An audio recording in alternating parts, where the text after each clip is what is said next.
अनुपमा का latest episode सबसे पहले देखने के लिए हमारे चैनल को सब्सक्राइब करें। आज के एपिसोड की शुरुआत में किंजल प्रेम से कहती है कि तुम खड़े क्यों हो, बैठ जाओ ना। मोटी बा प्रेम को अपने पास बैठने के लिए कहती है। ख्याति अंश से कहती है कि प्राची को सुला दो। अनुपमा राही से मिलती है और कहती है कि सुना है आदत पड़ने के लिए कम से कम 21 दिन लगते हैं, लेकिन आदत छूटने के लिए 1 दिन ही काफी है। चलो इन 24 घंटों में कोई ऐसा चमत्कार हो जाए कि प्रेम की दुश्मनी की आदत छूट जाए। राही वहां से चली जाती है। अनुपमा इमोशनल हो जाती है। तभी दिग्विजय अनुपमा के पास आता है और कहता है कि खुशी का समय है तो खुश होना चाहिए। आंखों में आंसू अच्छे नहीं लगते। अनुपमा कहती है कि ये खुशी के आंसू हैं। अनुपमा कहती है कि इन 24 घंटों में सब अच्छा रहे, इन सभी से बहुत उम्मीदें हैं। मोटी बा कह रही होती है कि अब थोड़ी देर में पंडित जी आने वाले हैं, फिर पूजा शुरू होगी। अगले 24 घंटों तक ये ज्योत जलती रहेगी और चाहे जो हो जाए ये दिया बुझना नहीं चाहिए। अनुपमा कहती है कि तो एक काम करते हैं, सबको ड्यूटी दे देते हैं, सब मिलकर दिए का ध्यान रखेंगे तो पुण्य भी सबके हिस्से में आएगा। मोटी बा कहती है कि ये दिया परिवार वालों के लिए है, कोई भी बाहर वाला इसमें शामिल नहीं होगा। दिग्विजय और बांको चौंक जाते हैं। गौतम कहता है कि मोटी बा अब ये बाहर वाले कहाँ रहे, ये तो अनुपमा जी के अपने हैं। अनुपमा कहती है कि लेकिन तुम किसी के अपने नहीं हो, इसीलिए तुम तो ज्योत से दूर ही रहना। दिग्विजय कहता है कि जिम्मेदारी अगर परिवार की है तो फिक्र भी परिवार को करनी चाहिए। जिनका इंसानियत तक का रिश्ता नहीं है वो अपनी जुबान बंद ही रखें तो अच्छा है। अनुपमा कहती है कि लड़ाई झगड़ा सबका अपना अपना है, लेकिन भक्ति तो सबकी है और भगवान जी सबके हैं, इसीलिए चलो सब मिलकर पूजा करते हैं। मोटी बारी कहती हैं कि ये जो कुछ भी हो रहा है वो प्राची और दोनों परिवारों की सुख शांति के लिए हो रहा है।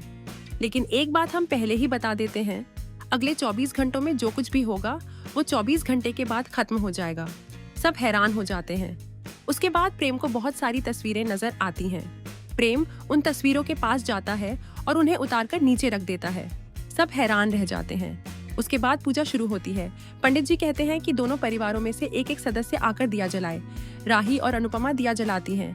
उसके बाद दिखाया जाता है कि गौतम माही के पास आता है और कहता है कि कुछ लोग यहाँ के होते हैं, कुछ लोग वहाँ के होते हैं और कुछ लोग कहीं के नहीं होते, जैसे तुम इस घर में रहकर भी पराई हो।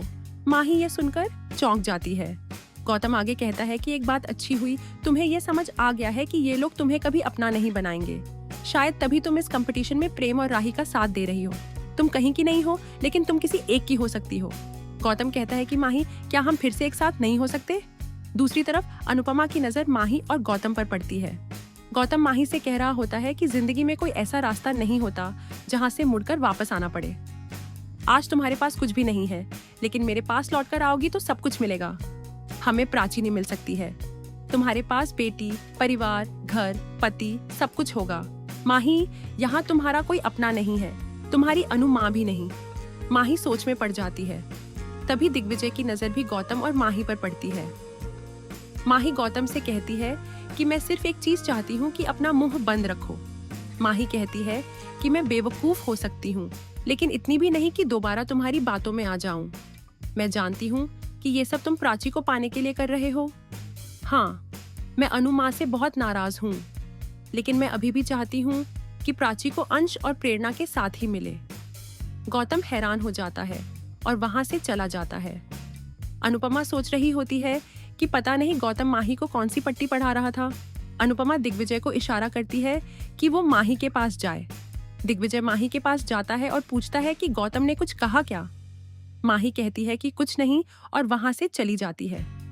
दिग्विजय गौतम के पास आता है और कहता है कि पूजा अगर दुश्मन के बच्चों के लिए भी हो रही हो तो भी लोग चुप हो जाते हैं, और यहाँ पूजा तेरी बेटी के लिए हो रही है, फिर भी तुम इसमें देरी डाल रहे हो। अगले 24 घंटे बापूजी के घर में रहोगे, उसके साथ अपनी हद में भी रहना। गौतम कहता है कि इतना गुस्सा, इतना हक, बापूजी के इस घर की इतनी चिंता। गौतम कहता है कि क्या बापूजी के लाडले जमाई बन गए हो। दिग्विजय शॉक हो जाता है और बहुत गुस्से में होता है। गौतम कहता है कि गुस्सा आ रहा है ना तो मारिए। पंडित जी सबसे कह रहे होते हैं कि यह दिया अगले 24 घंटे तक बुझना नहीं चाहिए। मोटी बारी कहती है कि आप बेफिक्र रहें पंडित जी। उसके बाद पंडित जी वहां से चले जाते हैं। राही कहती है कि मोटी बा आप सब आराम करें, हम सब कुछ संभाल लेंगे। किंजल कहती है कि मैं नाश्ता लगा देती हूँ। तभी बहुत सारे नारे लगते हैं और सब शॉक हो जाते हैं। श्रुति खुश हो रही होती है। उसके बाद सब बाहर आते हैं और देखते हैं कि मीडिया वाले खड़े हैं। मीडिया वाले कह रहे होते हैं कि ये हैं वो कंपटीटर जो सपनों का स्वाद और परिवार में जंग के फाइनलिस्ट लोगों की आंखों में धूल झोंक रहे हैं। मीडिया वाले अनुपमा और प्रेम से कह रहे होते हैं कि इनकी दुश्मनी सिर्फ एक दिखावा है। प्रेम और अनुपमा शॉक हो जाते हैं। मीडिया वाले कहते हैं कि जीत के पैसे भी आपस में बांटने का प्लान बना लिया होगा। मीडिया वाले बहुत शोर कर रहे होते हैं। तभी गौतम आता है और मीडिया वालों को पीछे हटा देता है। माही कहती है कि ये गौतम इतना हीरो क्यों बन रहा है।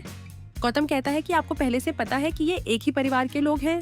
अगर साथ में पूजा कर रहे हैं तो क्या समस्या है। लोग कह रहे होते हैं कि लेकिन ये तो एक दूसरे के दुश्मन हैं और हमें लगता है कि ये शो स्क्रिप्टेड है। मीडिया वाले फिर से अनुपमा से सवाल करने लगते हैं। तभी वहाँ एक गाड़ी आती है। उसमें से 2 आदमी निकलते हैं और अनुपमा और प्रेम के पास आते हैं। वो आदमी मीडिया से कहता है कि मैं सपनों का स्वाद और परिवार में जंग शो से आया हूँ और मैं उस शो का ऑर्गेनाइजर हूँ। आप लोग जैसा सोच रहे हैं वैसा कुछ नहीं है। हमारा शो स्क्रिप्टेड नहीं है। दोनों कंपटीटर अलग अलग हैं, इसलिए इन दोनों के कैंप भी अलग अलग हैं। आज ये दोनों टीमें यहाँ आई हैं, वो भी कंपटीशन का एक टास्क करने के लिए। अनुपमा और प्रेम शॉक हो जाते हैं और बाकी सब लोग भी हैरान होते हैं। दूसरा आदमी कहता है कि प्रेम और अनुपमा अभी इसीलिए साथ हैं क्योंकि इन्हें कंपटीशन का एक टास्क करना है। उसके बाद मीडिया वाले वहां से चले जाते हैं। अनुपमा उन्हें थैंक यू कहती है। वो आदमी कहता है कि आप अंदर चलिए, आपसे कुछ बात करनी है। आगे दिखाया जाता है कि अनुपमा सीईओ को बता रही होती है कि हमारी 24 घंटे की पूजा चल रही है। वो आदमी कहता है कि सारी जनता को लगता है कि आप दोनों एक ही फैमिली हैं और हमारा शो स्क्रिप्टेड है। जैसे ही हमें पता चला कि आप सब साथ हैं, हम अपनी मीटिंग छोड़कर यहाँ आ गए। सीईओ कहता है कि हम आपकी पर्सनल लाइफ में इंटरफेयर नहीं करना चाहते, लेकिन आपको यह ध्यान रखना चाहिए कि ये एक टीवी शो है। जो दिखता है लोग उस पर रिएक्ट करते हैं। इस शो से आपका भी नाम होगा और जहाँ नाम होता है वहाँ बदनामी भी होती है। अनुपमा माफी मांगती है और कहती है कि हम सिर्फ प्राची के लिए पूजा करना चाहते थे, इसीलिए 24 घंटे के लिए साथ हैं।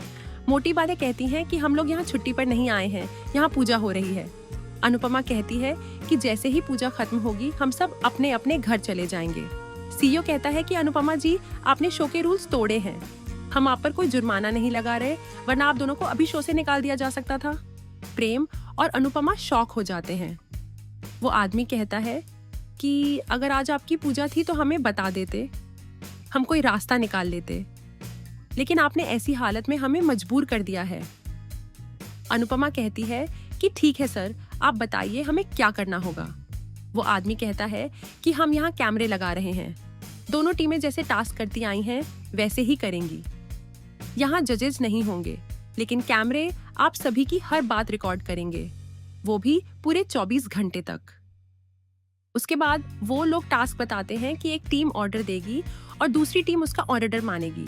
प्रेम और अनुपमा शॉक हो जाते हैं और यहीं पर आज का एपिसोड खत्म हो जाता है। दोस्तों, अगर आपको हमारी ये वीडियो पसंद आई हो तो हमारे चैनल को सब्सक्राइब करें और वीडियो को लाइक करें। धन्यवाद।